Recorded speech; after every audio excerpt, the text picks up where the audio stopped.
This episode is brought to you by Unstoppable. Discover the inspiring true story about Anthony Robles, who defied every expectation to become a national wrestling champion in Unstoppable, a new original movie from Amazon MGM Studios and director William Goldenberg, evoking the excitement and camaraderie of classic sports dramas and thrilling wrestling matches. Unstoppable features an all-star ensemble cast, including Jarrell Jerome, Jennifer Lopez, Don Cheadle, Michael Pena, and Bobby Cannavale. Unstoppable is streaming exclusively on Prime Video January 16th.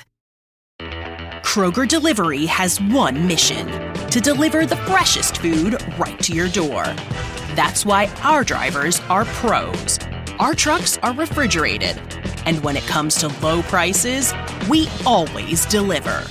With $20 off your first order of $75 or more, there's no better time to get in on the action. Mission accomplished. Restrictions apply. See site for details. Welcome back to Skating Penguin Network, everyone. It is your host, Robbie, with co-host Snail on the other side of the country in Seattle. And finally, we are here to talk about a Penguins victory because for the first time since December of 2019, over 5 years ago, the Penguins have defeated the Edmonton Oilers. They do so by a score of 5-3. Edmonton had won 7 straight against the Penguins coming into this game. And to be honest, most of those games were not particularly close hockey games, but the Penguins do get a win tonight. And Snell, after the other night against Columbus, you saw what was coming up. And, man, this game just felt like, given how the Penguins are playing and the recent history against the Oilers and how the Oilers play their style of hockey, you didn't feel great, but you're always going to take a win, and tonight was a very satisfying win for the Penguins. Yeah, I was not optimistic, Rob. You were either coming into this game. The Oilers have just had their number, kind of like a Carolina Hurricanes. It just feels like when these two teams match up, whether it's home or away, it's just not going to be fortuitous to the Pittsburgh Penguins. But they get 2 points and they're outright. No overtime drama. That last 8 minutes of the game, which we'll go over shortly after when we go over the scoring, was like, it felt like overtime.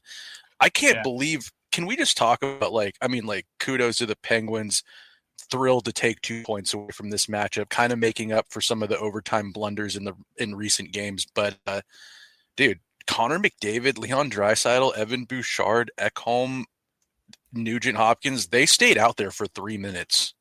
Yeah. Oh, yeah. Edmonton would push. Edmonton pushed. There's no doubt about that. I think after the first period, the shots were like 30-11 or something like that in favor of Edmonton.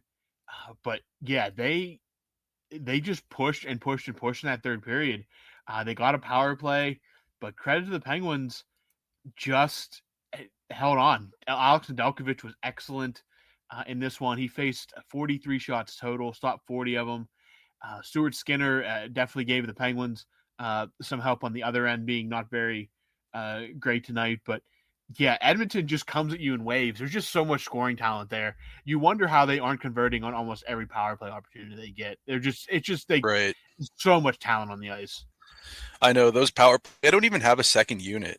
It's just it's McDavid, Draisaitl, Nuge, Bouchard, and Hyman or Ekholm might be in there, but they stay out for the minutes on their power play, and God, they are good. You can, like you said, they've had historical power plays over the last couple of years. I think 2 years ago they had the best power play ever recorded in the NHL as far as as converting on the power play, and then last year, I don't think beat their own record, but it was close as well at times after they got past that weird slump that they seem to go through for the first 15 games of every season now. But man, yeah, hell of a game. Marcus Pettersson had his work cut out for him. I think he had a 3-minute shift tonight. You got to think that a game like tonight, teams were watching this. I think that Sid McDavid has a lot of eyes, and you got to think that there was a lot of GMs, players, people that are in the league watching tonight. And, whether they keep Marcus or not, I think we've kind of written him off. And it's a little early to be talking trade deadlines. Tonight, his stocks are up. Stocks are up for Marcus Pettersson. Yeah, tonight it was about as good of a performance from Pettersson as we've seen all year. And to beat a team like Edmonton, you need that out of your shutdown guys, and he delivered tonight. An excellent game from him. Like the Oilers just they can overpower you. They scored that goal at the end of the second period, and I just thought, man, this is gonna be a long third period. And they had their chances in the third. Alex Nedeljkovic was really good, but the penalty kill was absolutely massive in that third period. We'll talk about that a little bit later, but they might have to put him in a wheelbarrow and wheel him out of the stadium after that third period. No goals were scored in it, but like, dude, I feel like he was. He must be exhausted because he was fighting for his life in that third period. He's Bernie Lomack part 2. Yeah, he was, and he stood tall. I mean, that's all you can really say, but he was peppered in the third period. He was peppered pretty much all game. I mean, 43 shots over the course of 60 minutes is really putting it out there. And to only give up 3 goals against a team that can sometimes score at will is very impressive. So credit to Nedeljkovic for getting that done. But the scoring here real quick, the Penguins are for once the team that jumps out hot out of the gate here. Rickard Rakell, again, he's just doing what he's been doing all year. 21st goal of the year, 3:19 into the game. It's 1-0. Rust and Pettersson get the assist here. And then they just kept coming. Brian Rust gets his 16th of the year. Pettersson gets his second point of the night with the primary apple on the Rust goal. Crosby gets his first of 3 on the night at 7:22 of the first period. And then big old Kevin Hayes. Glad he's back in the lineup because he has been finding success since being no longer healthy, scratched, and put back in this lineup. He gets his 6th of the year. DOC, Drew O'Connor, and Jesse Puljujarvi. Shocking what happens when you play one of your better players. He gets an assist on here, but a 3-0 lead, not even halfway through the first. You're feeling really good, but Edmonton can really rip them off, and they did finally get one back here. Leon Draisaitl, who is on pace for about 60 goals this year now, gets his 30th of the year. Zach Hyman and Connor McDavid on the assist. That's pretty much like when one of them scores, the other two are basically assisting, maybe the occasional Evan Bouchard assist in on there as well. But could have gotten away from the Penguins, but Drew O'Connor, back to his scoring ways, gets his 6th of the year from Rust and Crosby. So Russ has 2 points, Crosby at 2 points at this point, and DOC 2 points as well. He gets the Penguins back into a 3-goal lead. And then in the second period, Sidney Crosby on the power play from Bunting and Carlson. There's Eric Bunting again making or showing up and making his presence known on the power play. Crosby his 12th of the year, 5-1. But Snail, I will say 5-1 was not the best feeling in the world against the Edmonton Oilers. You just kind of knew they were definitely going to have an answer at some point. No way. Yeah, you knew they were going to have an answer at some point, and they do. Leon Draisaitl, his 2nd of the game and 31st of the year, makes it 5-2. And a penalty Bunting probably can't take. There was definitely, I'd say, some theatrics. Or was this the Connor McDavid penalty? Yes, this was the Connor McDavid. A little theatrical after he got hit. Yeah, a little divey from McDavid here. And look, I've been waiting for you to bring this up because honestly, I gotta chime in on this. Penguin fans, I get it, and people in the building, ref, you suck chants. All you could hear it echoing throughout PPG Paints Arena through the TV. I'm with you all. I said it too. McDiver. He's a diver, and I hate nothing more than a diver. But I am not so tone deaf as to see that. And I got flashbacks to 2007, 2008. Yeah. Sid got calls like that all the time. And it was on full display for the current face of the league, superstar Connor McDavid, one of a kind. I get it, but it still doesn't piss you. It should still piss you off because that was soft. I thought, McDavid's doing what he's got to do. He's learned a lot from Corey Perry. Corey Perry is one of the best flopper divers. Corey Perry is like one of the best at that, and he's obviously been taking a page out of his book because he got the call. Rust was pissed. I was pissed, and we kind of knew what was coming on this. Robbie, go ahead. Yeah, and the dive or whatever you want to call it does pay off with a goal late in the third period. It is Ryan Nugent-Hopkins with just 45 seconds left in the second period, and it's 5-3, and every Penguins fan was thinking it. I mean, you knew they were going to be coming in the third. The Oilers were going to put everything they had at Nedeljkovic, and they did, but the Penguins held. And that included a very clutch penalty kill. Michael Bunting takes a penalty against Darnell Nurse. So he goes for 2 minutes. And the Penguins kill it off. They do a very good job. They get sticks in lanes, block some shots, make it as easy as possible on Nedeljkovic with everything that Edmonton has on the ice out there. And at that point, I felt a little bit better because, I mean, that was a huge bump. You knew at some point in that third period, Edmonton was probably going to get a power play. They did. The Penguins killed it. And then from that point on, they do see the game out for a 5-3 victory. And, yeah, it's just a big win over a very good Edmonton team, an excellent Edmonton team, to be fact. I mean, when you have that much just talent on the ice, you're going to get scoring opportunities, especially against a team that, like the Penguins, that defense is optional some nights. But Marcus Pettersson played well. I thought defensively they did play pretty well. The power play goal is a power play goal. That's going to happen. Edmonton is very good in that regard. But just being able to get out of that third period with no damage done, getting a win. Again, you have points in 4 straight games now. Yeah, you can go back and lament some of those missed opportunities against Carolina or Columbus or Florida, but hey, points are points, and that's a game they absolutely needed, and they found a way to get it done. It's been a long time since they've beaten Edmonton. It hasn't exactly been competitive hockey against them, home or away, and you usually don't see that against in East-West situations because one of the teams is usually traveling and tired, and you usually sneak a win here or there. But Edmonton has certainly had their number in recent years. So to be able to get a win in a tough circumstance when you definitely needed one, it's very nice heading into a back-to-back weekend. Yeah, absolutely. You take the 2 points when you can get them. And the Penguins, another kind of example of them playing up to their competition this year as opposed to playing down to it. You know too well, Robbie, that at times they definitely can play down to their competition. And against good teams this year, they've shown that they just flat out won't show up. But they play up to it and they put on a clinic.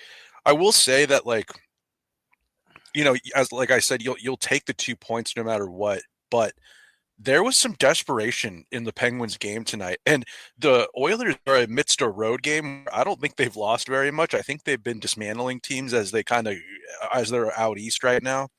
And the Penguins probably saw an opportunity. Once they got that first goal, they just put the pin down.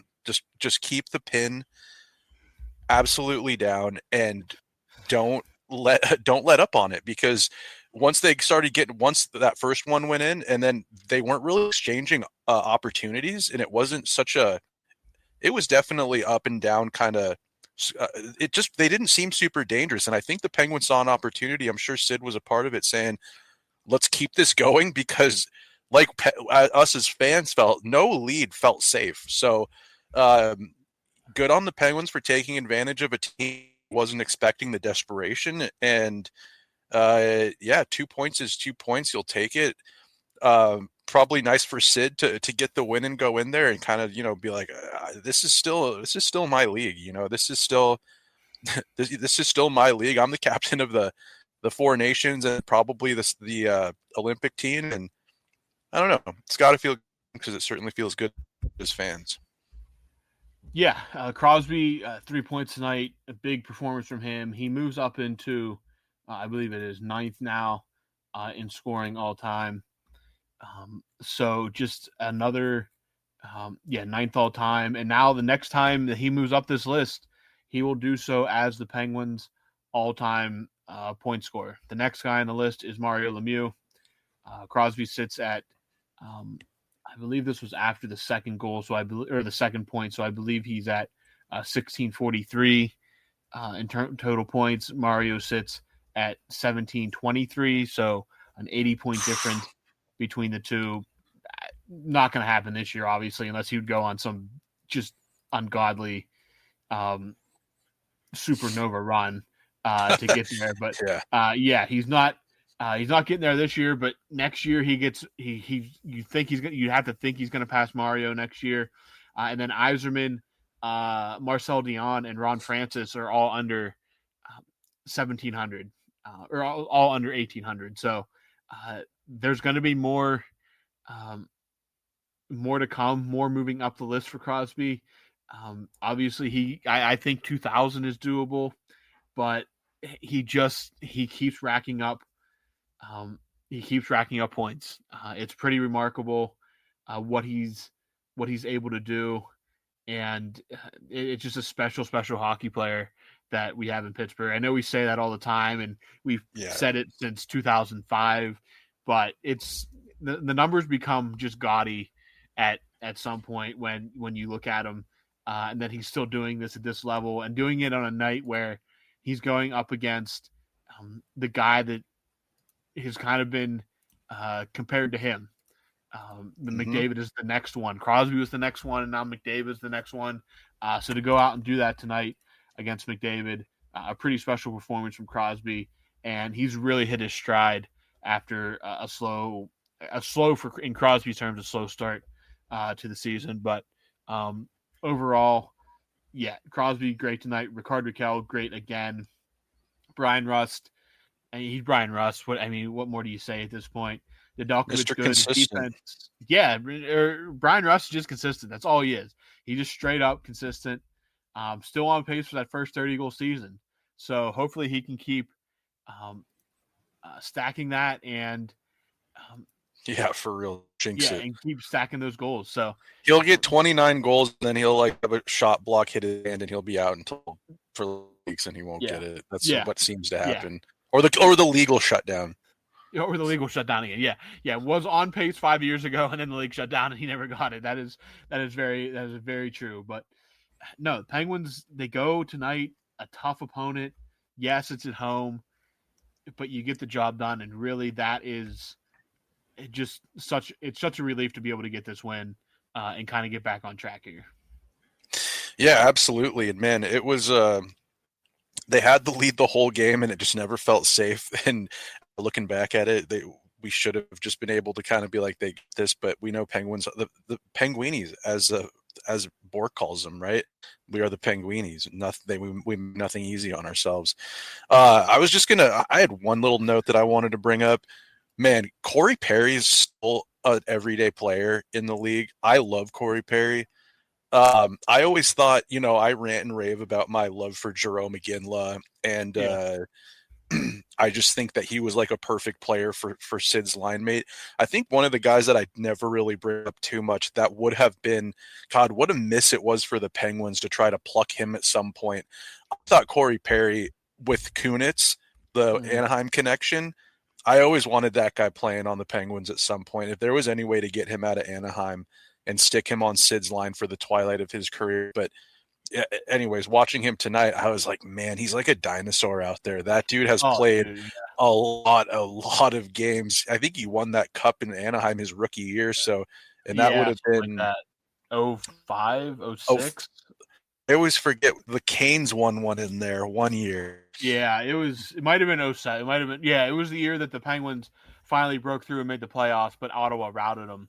But Ottawa beat them. Yeah. But man, seeing him out there, he's definitely not the player he used to be. He's Father Time's unbeaten, but still, I think to see him in the league, he's kind of cut from that same cloth of like a Getzlaf or a Jarome Iginla.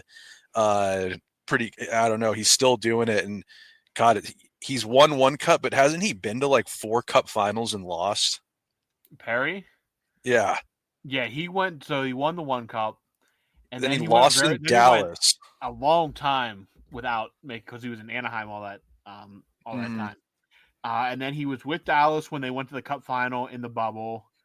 And then he was with Edmonton last year. The Happy Tonks. He might have been on that Montreal team. He was. That went to the cup final, and then the Bolts that lost. Yeah, so he went to like 4 and 5 years or 3 and it was he went to like an absurd stretch of making the Cup final and always losing. He had a very long stretch there because he lost when he was with Dallas. He lost to Tampa Bay, and then who Tampa Bay beat? Then he lost as a member of the Canadiens when they played the Bolts. The Bolts, so that was 2 in a row, and then he went to Tampa Bay and lost to the Avalanche. Vegas beat who?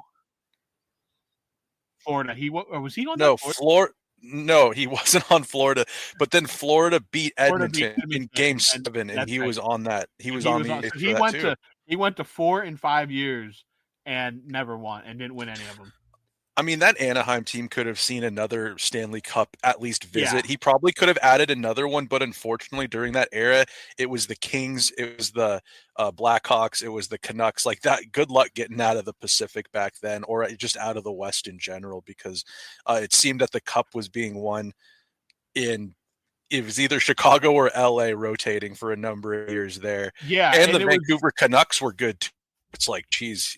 That's back when the West was like the power conference, and Anaheim just kind of kept running into that excellent Kings team. It was the Blackhawks were in there, obviously. They just kept running into one of those two teams, and then eventually, like you said, the San Jose Sharks hanging around. San Jose still won. A bunch of good teams. Just they just kept running into good and didn't quite have the enough to get over the hump, and that was again those teams. Getzlaf, I think Boescheman was on most of those teams. Perry, Boescheman. Fowler, a lot of good players on those teams that only got that one run at a cup. It's funny though, Kunitz was a part of that original Ducks Cup team, and then ended up getting. And then they traded him, and he ended up winning 3 in Pittsburgh then. So, a good career for Kunitz there. But, so Corey Perry, he's lost 4 out of the 5 last Cup finals. He's been on the losing side. Again, Edmonton could very well find themselves there again. But, that dude's body, he has to soak in something. Every night, because he's got to be just beat to heck.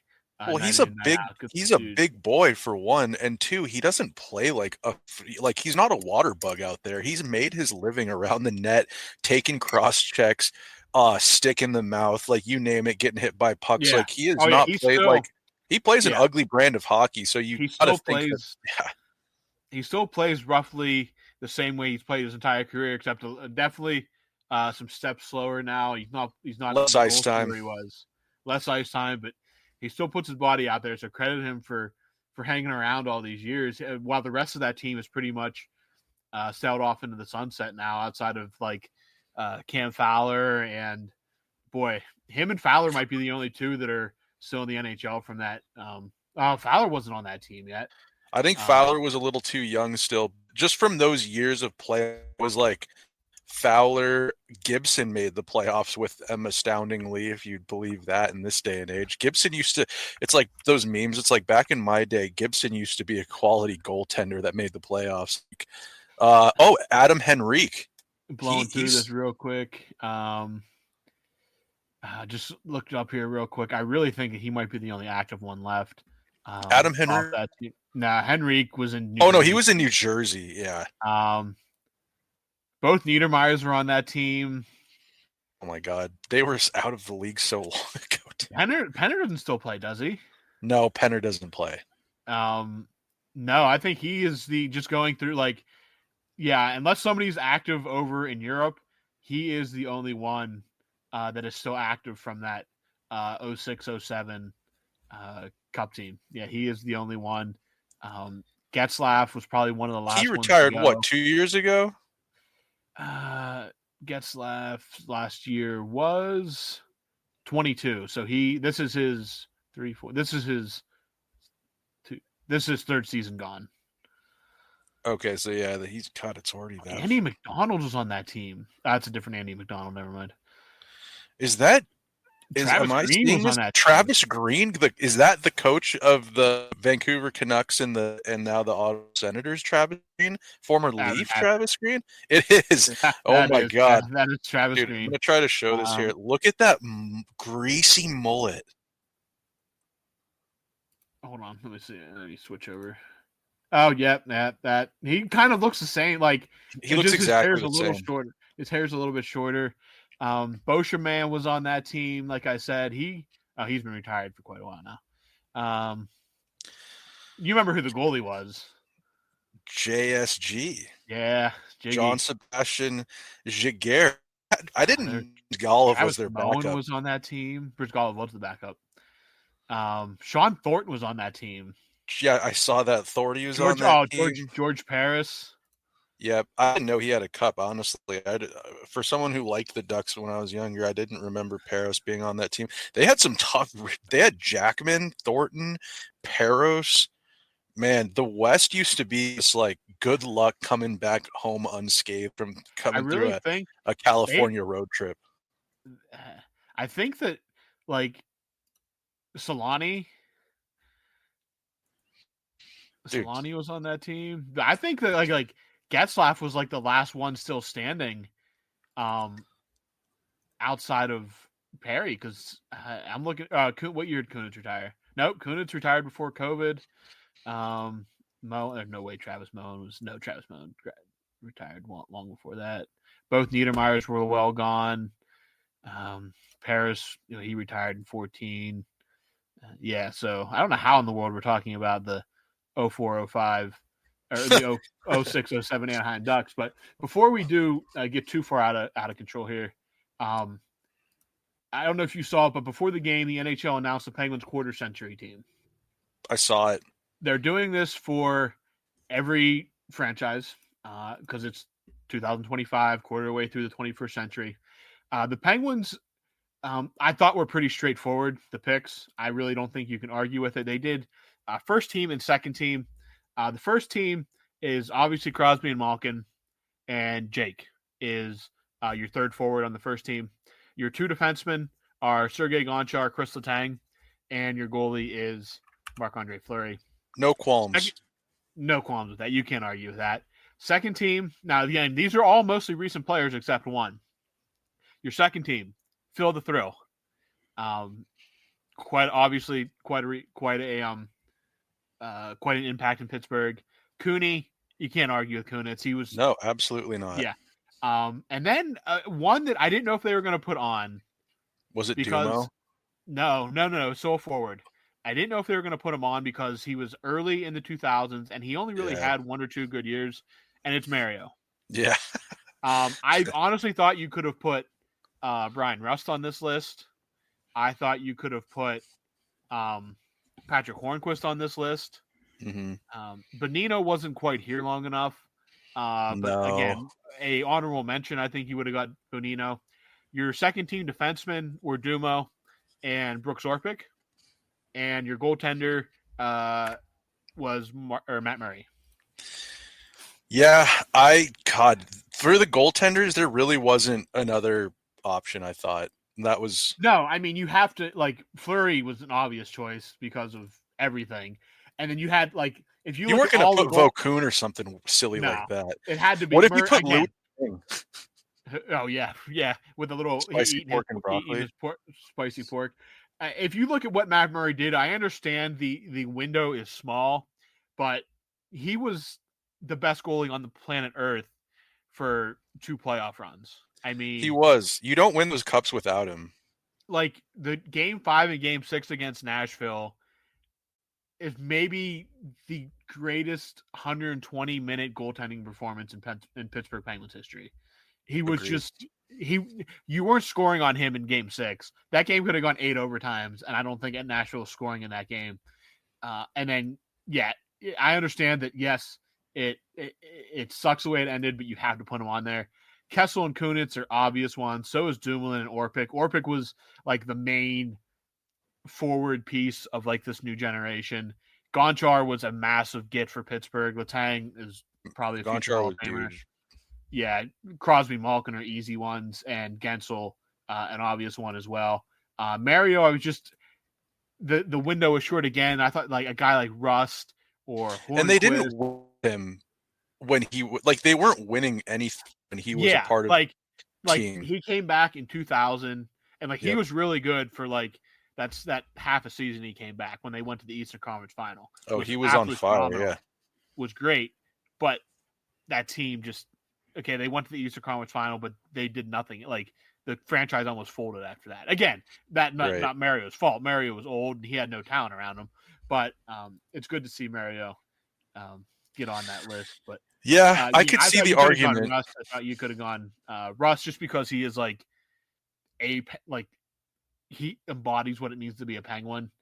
Or Hornquist just because again he had the game winner in against Nashville and was so beloved in Pittsburgh. But honestly can't argue too much with it. The Penguins have a lot of easy answers when it comes to all-time teams, especially during this run of success. So the Blackhawks, I think was the first team was Seabrook, Keith, Crawford, Kane, Taves, and Hossa, I believe.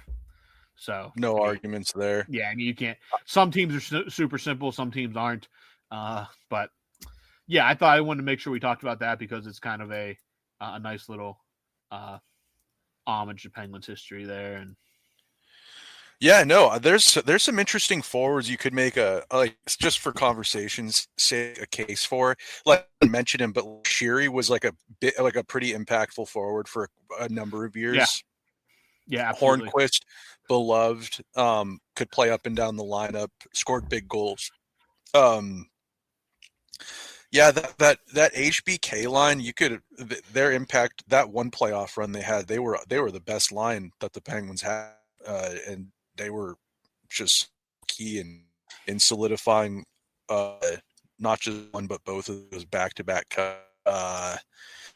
defensemen. Dumoulin for fits. Orpik, God, it's been long since I've remembered Orpik in a Penguins jersey, just to be totally honest. Well, he kind of became a mini enemy there for a while too because he went to Washington. Him and Niskanen. Yeah. I was thinking, what do you think about Trevor Daley? In the conversation, again, the Penguins defense is so I mean, if you're only doing two lines, he's not one of the best four defensemen of the past 25 years for the Penguins, but he's definitely. I think he's close for me. He was so good for the Penguins. I mean, I think you have to have Schultz in that conversation then. Schultz is a good one too. That's a good one. And if we're talking Schultz, you bring up the piece Rob Scuderi. Scuderi's tenure ended so bad in Pittsburgh that I think he leaves a sour taste in the mouth of Penguins fans. But what he meant to this team in 2009, he was probably the best shutdown defenseman in the NHL for a 2 or 3 year period. He went to LA and was fantastic in LA. He won 2 more cups in LA. He was fantastic in LA. He was he was one of the best, if not the best, pure shutdown defenseman. Probably couldn't have scored if you would have given him breakaway on the empty net. But him and Hal Gill were such a solid pairing. Yeah. I liked Hal Gill. Goalie, is there really an argument for any other goalie outside of Fleury and Murray? Yeah, I got one for you. Penguins probably, actually, I don't know. It's a silly argument. Who was that Mr. Game 1? Oh, Jeff Zatkoff? Jeff Zatkoff. That's a fun one. I thought you were going to say Brent Johnson. I thought you were going to say Brent Johnson simply because he knocked out Rick DiPietro. No, but that's a good one too. Vokun, how long was he in Pittsburgh? Vokun only a year. It was 1 year, so I don't know. There's so many there were some fun players that came to Pittsburgh, and it's fun to think about. If you go back and really think about it, look at the rosters and even the guys that didn't play, maybe are here a year or up and down and stuff like that. Dude, there were so many characters, especially on those cup teams. Mark Streit won a cup in Pittsburgh. Carter Rowney. Carter Rowney and that dude who's in Detroit, Oscar Sundqvist. Actually, one guy I think you could have put on this list that wasn't on it that we didn't even mention Ron Hainsey. No. Pascal Dupuis. Oh, that's the argument. I think that's the guy you could make an argument for. I think you could put him, like, again, I love Mario. This is nothing against Mario. I think you could easily put him on there over Mario, given the length of time exactly and what he meant to the Penguins, and especially, like, yeah, it ended with the blood clots, but he meant so much to that 2016 team just being around that. Yeah, I think that he would have a very, very good argument for the list. Where they were coming back into the locker room after like a period or something, you would see Dupuis just in a suit. Like he was that dressing room. He has one of the all-time great Road to the NHL Winter Classic quotes too. When he's walking into the building and off camera, Gino says something to him, and he just looks over, deadpans, "F you, Gino," and keeps walking. Yeah, no, Dupuis was a veteran for a long time. It feels like he came over to the Penguins a long time ago, and he was a veteran already. Well, he came over. He was a part of the Hossa trade in 2008. Yep, part of the Hossa trade. But he was already he wasn't old, but like he was kind of a vet already, wasn't he? Oh yeah, he was. Because he came from Atlanta, and he had been in Minnesota already at that point. Right. Because Pittsburgh was his last team. Yeah, he had a couple years in the NHL at that point. Let me take a look here. I can probably. Yeah, he was 1, 2, 3, 4, 5, 6. Yeah, he was. No, 1, 2, 3, 4, 5, 6. He was already on his 7th season when he came over. Yeah, that's chicken. He had played 4 seasons in Minnesota, and then he played a whole bunch of. He was with the Rangers for a cup of tea in 2006, 2007, and then Atlanta, and then to Pittsburgh. Yeah, God, most of his years in Pittsburgh. So, yeah, that's a good argument, Robbie. I think that you could make. You're never gonna just leave Mario off that list just out of pure respect, but like you could make an argument for the time spent in Pittsburgh and the impact he had for 25 for the quarter century. Like if you're looking at just these 25 years, I think that he has a very strong. I think he has. If you look at all the other guys we mentioned, Dupuis really has the strongest case. He did get his on the cup in 16. That's a bummer. Not enough games. I think they gave him a ring though. Well, he should get a ring, yeah. But I think for the cup, don't you have to have like 41 games or 42 games? Yeah, he's on Hockey Reference. Or a playoff game. As Hockey Reference, he's listed as a one-time cup winner. He only played 18 games in 15-16 because his season ended in like beginning of December or something like that. Right. Yeah, the blood clots. Yeah, I guarantee you that because you can give a ring to whoever you want to. It's just about you can petition for a name on the cup, but I don't know how all that works exactly. But yeah, in theory, he has 2 Stanley Cups in Pittsburgh. Every Penguins fan, if you ask how many cups Pascal Dupuis won in Pittsburgh to a Penguins fan, they're probably going to say 2. They'd say 2. Yeah, it's not really. Yeah, I don't even think that's up for debate. But the quarter century stuff is causing a stir. I had a few beers last night, and I saw that they made the Kraken quarter century team, and it was just so funny to just be like, you snubbed this guy, you snubbed that guy, dudes who played like if you remember, Mark Giordano was the captain of the Kraken. Yeah, for what, like 30 games? Until the deadline that first year. Yeah, he got traded to what? Toronto? Yeah, Toronto. So who was on the Kraken? Jared McCann, I'm assuming, was on it. Yeah. I mean, they only have so many players to pick from. Let me pull it up quick. Jared McCann, Matty Beniers. Is Alexiak on the team? Yeah, he is. Let me see here. I mean, he's not on the court. I don't know if he's on the quarter century, but he is on the Kraken that's what still. I meant. Yeah, I meant the. Here it is. So, the first team is Jordan Eberle, Yanni Gord, Jared McCann, and then Vince Dunn and Adam Larson, and then Joey Daccord. They didn't even give Gio for being the first captain. Didn't even get first team honors. Oh my God, they did give Jamie Alexiak and Brandon Montour, who was acquired Wow, this year. Gio didn't even make the team. Massive snub. And then Philip Grubauer. I actually was commenting saying that Marty Jones was a snub. Martin Jones was a part of their playoff, like the one year they made the playoffs. And so then who's the second team again? Matty Beniers, Oliver Bjorkstrand, Jaden Schwartz, Brandon Montour, Jamie Alexiak, and Philip Grubauer. Is Schwartz still in Seattle? Yeah, he is. Okay. Man alive, that's wow. Okay, that's wow. The Ducks. I just put the Ducks one just popped up on my. The Ducks have a pretty good historical. Did Pronger make either team? So Getzlaff, first team is Getzlaff, Perry, and Solani. Defense are Niedermeyer and Fowler. Goaltender is Giguere. Mm-hmm. Second team forwards are Korea, Ryan, and Silverberg. Boscheman is the one defenseman. Pronger is the other defenseman. Okay. And John Gibson is the second team goaltender. Trying to think. They've had so many good players come through Anaheim as well. But when I think of when I think of Anaheim, those are the players I kind of think of. Yeah, I don't know of anybody that I could really plug in. The Florida Panthers one is like literally everybody that just won the Stanley Cup last year. That's kind of. Did they put Jokin in? Yeah, it's not all. It's first team is Barkov, Huberdeau. Oh, sorry, I forgot about Huberdeau. And Kachuk. Defense is Ekblad and Forsling. Goaltender is Bobby Lou. I was gonna say better be Luongo. Second team is Bure, Jokinen, and Reinhart.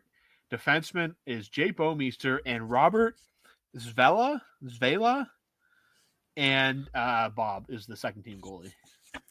No qualms there, but I need to see whose name you're trying to say there. Yeah. Panthers quarter century team.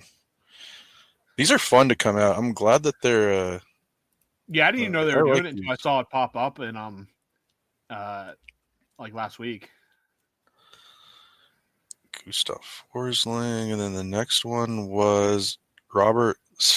I have no idea who that is. Yeah, I don't know who that is. Robert Svela, and I'd like to think I know a lot about past players, but I've never heard that name before. Yeah, no idea. Well, apparently he was pretty important down in Sunrise, Florida. Yeah. But anyway, we originally sat down to talk about the Penguins beating the Edmonton Oilers, which they did 5-3 this evening. Yes.